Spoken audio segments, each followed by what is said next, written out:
तो भाई लोग कैसे हो सारे के सारे। तो मेरा नाम है रोनी और आज हम करेंगे एक्सरसाइज 1.1 का क्वेश्चन नंबर 4 से बाकी सारे क्वेश्चन। तो पिछले वीडियो में हमने किया कि क्वेश्चन में 2 नंबर दिया है या फिर 3 नंबर दिया है और हमें इन नंबर्स का एचसीएफ एलसीएम निकालना था। लेकिन क्वेश्चन नंबर 4 में देखे तो given the HCF of 306 and 657 equal to 9। तो इधर पे ये वाला और ये वाला ये दोनों नंबर का एचसीएफ दिया हुआ है। हमें फाइंड करना है इन दोनों नंबर का एलसीएम क्या होगा। तो कैसे करेंगे देखो, पहले लिख देंगे given HCF of 306 and 657 equal to 9। Now पिछले क्वेश्चन में हमने क्या फॉर्मूला पढ़ा था, we know that LCM into HCF equal to product of two number.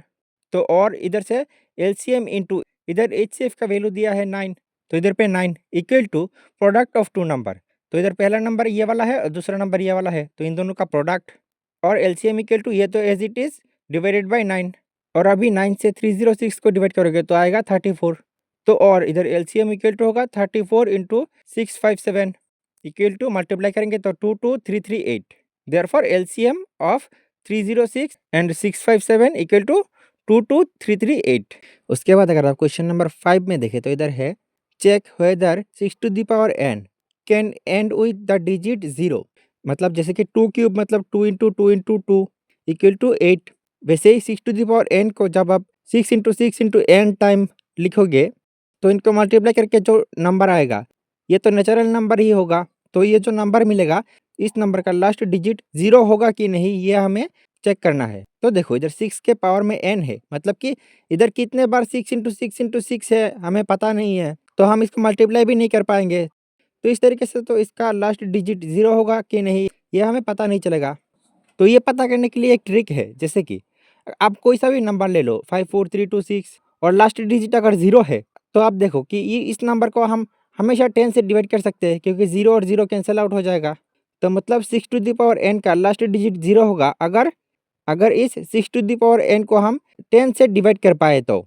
अभी इक्वल टू देखो 6 को हम प्राइम फैक्टराइजेशन करें तो पहले प्राइम नंबर 2 से डिवाइड करें तो 2 3 जा 6, तो 6 के बदले हम 2 इंटू 3 लिख सकते हैं और पावर n डिवाइडेड बाई 10 को अगर प्राइम फैक्टराइजेशन करें तो पहला प्राइम नंबर 2 से डिवाइड करें तो 2 5 जा 10, तो 10 के बदले 2 इंटू 5 इक्वल टू ब्रैकेट को हम खोलेंगे तो 2 to the power n into 3 to the power n divided by 2 into 5।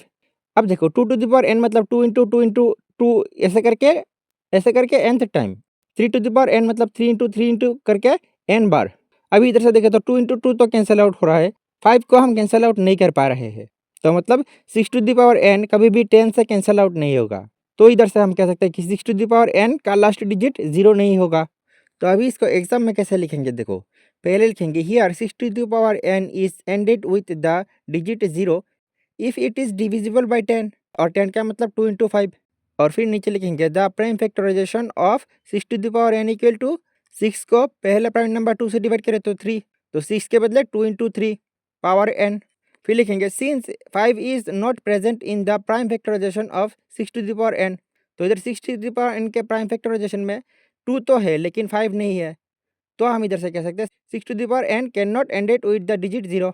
तो अभी अगर आपको इस तरीके का नंबर का लास्ट डिजिट 0 होगा कि नहीं ये पता करना है तो पहले इस नंबर का प्राइम फैक्टराइजेशन कर लो और प्राइम फैक्टराइजेशन में देखो कि 2 और 5 है कि नहीं। तो अगर ये दोनों है तो लास्ट डिजिट 0 होगा और अगर नहीं है तो 0 नहीं होगा। तो उसके बाद अगर आप क्वेश्चन नंबर 6 में देखें तो इधर है explain why 7 into 11 into 13 plus 13 and 7 into 6 into 5 into 4 into 3 into 2 into 1 plus 5 are composite number. तो कॉम्पोजिट नंबर क्या होता है, प्राइम नंबर का उल्टा।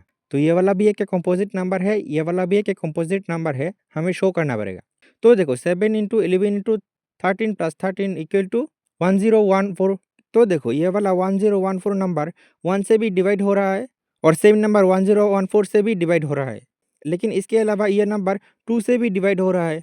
तो क्योंकि ये वाला नंबर 1 और सेम नंबर 1014 के अलावा भी 2 से डिवाइड हो रहा है तो फिर ये प्राइम नंबर नहीं होगा, मतलब कि ये कंपोजिट नंबर ही होगा।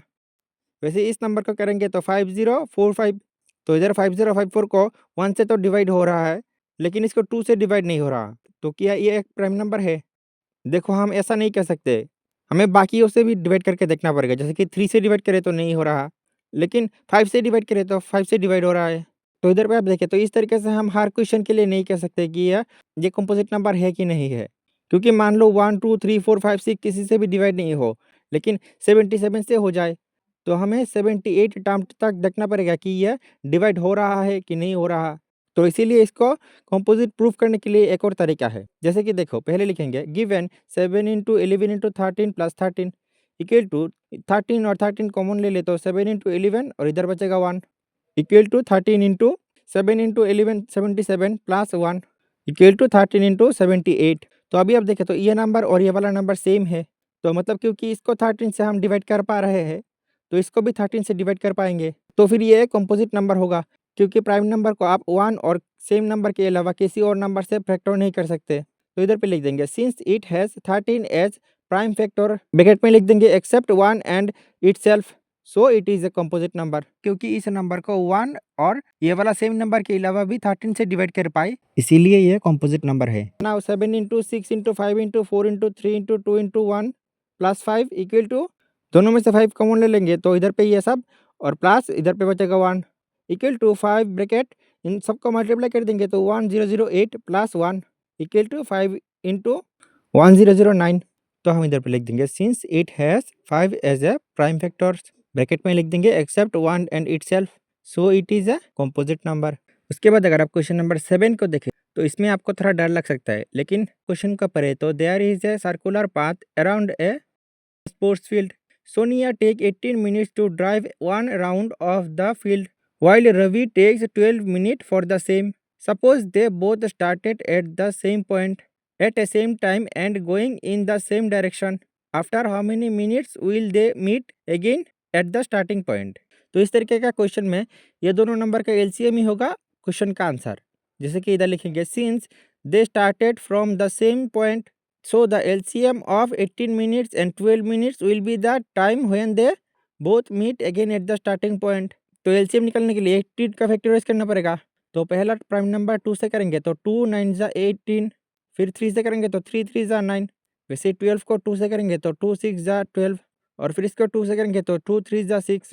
तो एलसीएम इक्वल टू पहले इनमें से कॉमन नंबर जो कि है 2 और 3 इंटू बाकी सारे नंबर जैसे कि 3 और 2 इक्वल टू मल्टीप्लाई करेंगे तो 36 मिनट। तो ये दोनों सेम पॉइंट पे स्टार्ट करने के बाद दोबारा 36 मिनट बाद इस स्टार्टिंग पॉइंट पे आके मिलेंगे।